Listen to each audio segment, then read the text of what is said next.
Bakit ang kalat dito?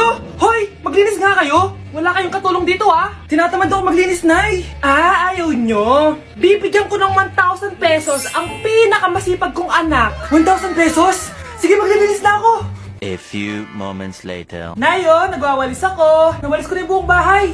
Wow, ang sipag. Nay, parang ako yung pinakamasipag, Deserve ko ng 1,000 pesos. Aba, himala. Ang saya-saya pala maghugas ng plato, Nay. Nag-enjoy ako. Himala, ang sisipag nyo, Oh, Kyle, bakit wala kang ginagawa? Ayaw mo ba ng 1,000 pesos? Nay, ako po ang pinakamasipag sa kanila.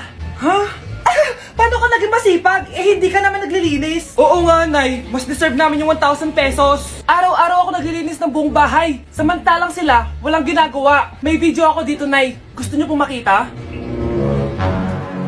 Totoo ba to? Nay, magpapaliwanag kami. Kyle, eto 1,000 para sa'yo. Thank you, Nay. Simula ngayon, kayo na ang maglilinis ng buong bahay.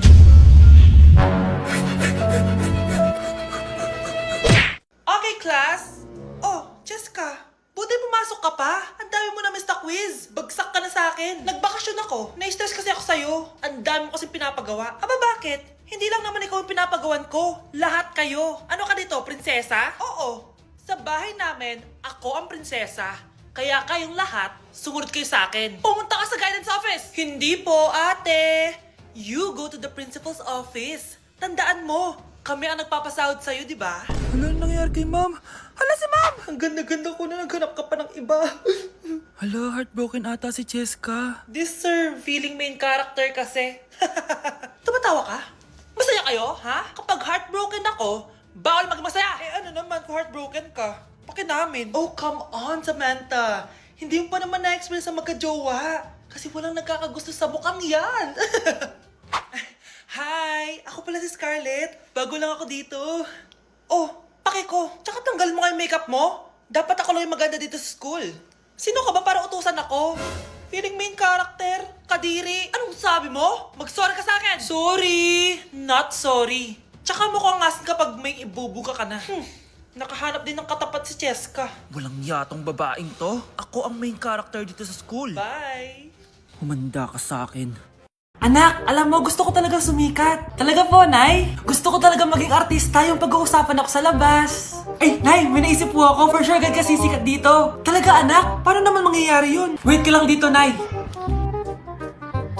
Few moments later. Nay, ayan, sikat ka na. Pinag-uusapan ka na sa labas. Talaga, anak? Ang galing mo naman. Mars! Uy, Mars! Pinag-uusapan ka sa labas, Mars. Talaga? Sikat na ako! Ba't ang sayo mo, Mars? Ang dami chismis sa'yo. Ha? Pinagkakalat ng anak mo na sinasakal mo daw siya. Tapos ito pa, pinagtututbrush mo daw yung panglinis nyo ng kubeta. Sa sobrang baho daw ng hininga mo, kapag tinitikman mo daw yung niluluto mo, nag-iiba yung lasa. Tapos nilalandi mo daw yung kapitan natin dito, kaya ikaw yung pinakamaraming ayuda. Mars, sikat ka na sa barangay natin. Nay, di ba gusto mo pag-usapan ka sa labas? Ayan, binigyan ko sa nila pag-uusapan. Halika pa, paklimit na kita! Mr. Alarcon, sagutin mo to. Sige po, ma'am. Basic. 2 plus 2. 22, ma'am. Bobo, paano naging 22 yun? Di ba mapagsasamaan lang yun, ma'am? 2 plus 2? Binigyan ako ni Pedro ng 5 chocolate at binigyan din ako ni Maria ng 10 chocolate. Anong meron ako? Diabetes po, ma'am. Algebra naman tayo, class. Find the x. Ma'am. Ma'am, iniwan ka na nga ng x. Hahanapin mo pa? Respeto naman, ma'am. Lumabas ka, Mr. Alarcon. Mr. Alarcon, anong nangyari sa'yo? Ba't ang bobo mo sa math? Ikaw din naman po, ma'am eh. Anong sabi mo? O sige, ilan na po ako, ma'am? 19. O, diba? Isa lang ako. Tay? O anak, si nanay kasi kahapon pwede umuwi. Ano na kaya nangyari dun? Busy lang yung nanay mo. O siya, may good news ako sa'yo. Malapit na tayong yumaman. Anong ibig sabihin nun, Tay? Basta, hintayin mo na lang. Opo, Tay. Mabibili mo na lahat ng gusto mo, anak. Nasaan na kaya si nanay? The subscriber cannot be Nay, reached. sumagot ka! Please try again later. Anak, may aasikasuhin lang ako para yumaman na tayo. Ikaw mo nang bantay ng bahay, ha? Tay, si nanay kasi ilang araw nang di umuwi. Wala ka pa rin bang balita sa kanya? Scarlett, di ba sabi ko sa'yo busy ang nanay mo? Babalik din yun, huwag ka mag-alala. Sige na, ha? Kainis, wala na naman signal. Kailangan ko tawagan si nanay. Naku, Mare, tigilan mo na ako, ha? Scarlett? Aling Rosa? Bakit po? Bakit nandito ka? Hindi ba dapat nasa burol ka ng nanay mo? Burol? Nagjo-joke ka ata, tita. Buhay pa yung nanay ko. Eh, kakagaling ko lang dun eh. O eto, hindi ba't nanay mo yung nakaiga dyan sa kabaong? Scarlett, anong ginagawa mo dito sa labas? Tay, explain mo to! Bakit nakaburol si nanay, ha? Kaya siguro hindi siya umuwi ng ilang araw? Ma'am, parang wala po ata sa lesson natin yung number 5. Ay, wala ba? O sige, bonus na lang yan. Thank you, ma'am. Ma'am, wala po ata sa lesson natin yung number 5. Oh, anong gagawin ko? Puro ko kasi daldalan kaya di mo alam. No, favoritism si ma'am. May sinasabi ka? Ay, wala po. A few moments later. So, ganun lang siya kadali. Ma'am, pwede po ako pa-excuse? Sumasakit po yung puson ko eh. Sige, punta na lang sa clinic. May gamot doon. Sige po, ma'am. Nagets niyo baklas? Ma'am, excuse po. Sumasakit po yung puson ko. Ang arte mo naman. Onting sakit lang, excuse agad. Kapag di maganda, wag na mag-inarte.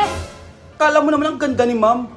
Hello po, ma'am. Sorry po, absent ako kahapon. Nagkalagnat po kasi ako eh. Ganun ba? Sige, excuse na lang kita. Sige po, ma'am. Thank you po. Ma'am, excuse po. Nilagnat po kasi ako kahapon kaya di po ako nakapasok. Naku, tigilan mo ako ha. Walang isang araw na lagnat. Ang sabihin mo, tamad ka pumasok. Ikaw nga, palagi ka nga di pumapasok eh. Anong sabi mo? Totoo naman ma'am, may favoritism ka. Susumbong kita sa principal. Maniniwala ba ang principal sa'yo? Wala ka namang ebidensya. Anak, mag-exam tayo mamaya ha. Dapat mas mataas grades mo kay Scarlett. Oo naman, Nay. Mas magaling naman ako sa kanya. Anak ni Ma'am si Samantha. Eto yung mga sagot mamaya sa exam. I-perfect mo yan. Sige na, Nay. Baka may makakita pa sa atin. Humanda kayong dalawa sa principal. Tapos na yung maliligayang araw niyo. Kamusta? Excited ka na bang pumasok? Ano ba dapat oras ang next schedule mo? 9, So bakit nandito ka ng gantong kaaga? Anong oras ka pa pumunta dito? 6, 6 o'clock? So anong nararamdaman mo na face-to-face classes na? wala. Masaya ka ba? Opo. Okay, so masaya siya na parang nalulungkot si ate. Trigger warning, kung takot kayo sa tahi, huwag niyong papanoorin to. So may nag-comment, bago ko sagutin yan, gusto ko lang sabihin na Happy New Year everyone! Tapos na yung 2024. So, answering the question, ano po yung nasa labi niyo? Tinahi po yung labi ko. Ang ginawa pong surgery sa akin is lip reduction surgery. So, pang 5 araw na to guys, and as you can see, hindi ko na ilalapit kasi baka matakot talaga kayo. Bakit ako nagpa-lip reduction surgery? First of all, siguro lahat naman tayo may insecurity. And kung di nyo napapansin, malaki talaga naturally yung labi ko. Mas malaki yung sa taas compare sa baba. So, hindi siya proportion. Actually, dapat hindi ko na siya itutuloy. Pero may isang bagay kung bakit ko siya tinuloy. And yung number 2 reason ko is palagi ko siyang nakakagat whenever na kumakain ako. So, dahil nga malaki yung labi ko, marami laman sa loob. So, kapag ngumunguya ako, nakakain ko siya. Ang tendency, hindi nawawala yung singaw ko. And lumalaki yung singaw ko kasi palagi ko siyang nakakagat. Imagine, hindi lang isa, hindi lang dalawa ko siya beses nakakagat, kundi siguro mga 5. Ganun kalala. So, dugong-dugo talaga. Kaya tinuloy ko na rin siya para finally mabawasan na yung laman niya sa loob at sana hindi ko na siya makagat in the future. Pero syempre, para mas maging confident na rin ako sa mga pictures. Kung nagtataka kayo kung bakit after Pasko or December 26 ako nagpa-surgery, is yun yung earliest na appointment na pwede yung doctor ko. And yun na yung ginrab ko since kailangan kong gumaling before ako bumalik sa school. Kasi di naman ako pwedeng bumalik sa school na nang ganito yung sitwasyon ng bibig ko. Paano ako magre-report, diba? Ito na ata yung sinasabi nilang New Year, New Me. So yun lang naman guys. Again, happy New Year. Wishing you all the best in 2025. Babalik na ako sa content ko. Promise, pag gumaling na talaga to. Bye-bye. Huy, bata! Papalag ka? Akin na soft drinks mo. Ayoko ng away. Akin na sabi! Oh, anong gagawin mo? Magsusumbong ka sa mama mo? Pinili mo ang kamatayan. Joke lang! Ito na soft drinks mo. Balik mo na yung bala. Patakarat naman dito. Anak! Yes po, Nay. Hugasan mo nga itong mga plat. Tapos na po, Nay. Ang bilis mo naman, anak. A few moments later. Anak, magwalis kang. Tapos na po, Nay. Mabilis talaga. Anak, magluto ka nga ng Tapos na po, Nay. Nay, meron pa po ba kayong iutos? Ang bilis mo naman. Anak ka ba ni The Flash? Hindi po, Nay. Anak niyo po ako, di ba? Oo naman. Bilib na bilib sa akin si Nanay. Lokohin ko nga siya. Nay, kaya ko din po pala magbasa ng isip. Nakakabasa din siya ng isip. Sana din niya malaman yung sikreto ko. Naampon lang siya. Talaga ba, anak? Alam ko na po yung sikreto niyo, Nay. Ampon lang ako. Joke lang, hehe. Nay? Totoo po, Nay. Guys, hindi ako totoo. AI lang ako. Hinahabol ako ng zombie ngayon. Chat, ano ba? Wala ka na ba magawa? Hi guys! Nandito ako sa space ngayon! Ayoko na dyan sa Earth! Marami kasi akong utang dyan! Alam mo bang AI ka? Hala, hindi Nagbabayad ako ng renta. Nasa-stress ako. Wala akong ipon. Hala, tao to. Anak, bigyan mo nga ng pagkain yung bisita natin. Ma, tinatamad pa po ako. Iba na lang po utusan nyo. Huwag ka nang tamad, anak. Nakakahiya sa bisita natin. Mama naman tinatamad nga ako Bahala ka.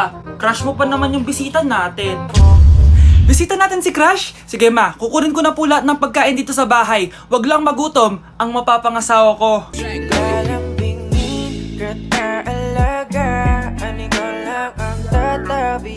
Ang isang 50% po ay mapupunta sa isa niyang anak. Ano? Baka yan yung isa naming anak na nawala? Oo, sa amin na lang yan. Ako ang isa pang anak ni Ramon.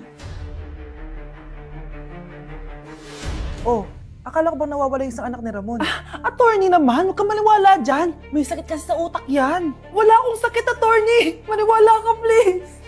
Kailangan ko pa ng sapat na ebidensya para maniwala ako sa'yo. Sige na, babalik na lang ako. Ito na ba yung bagong bahay ng anak ko? Ikaw, babae ka? Sinubukan mo pang agawin sa amin ang kayamanan ng tatay mo? Ang sama niyo, tita!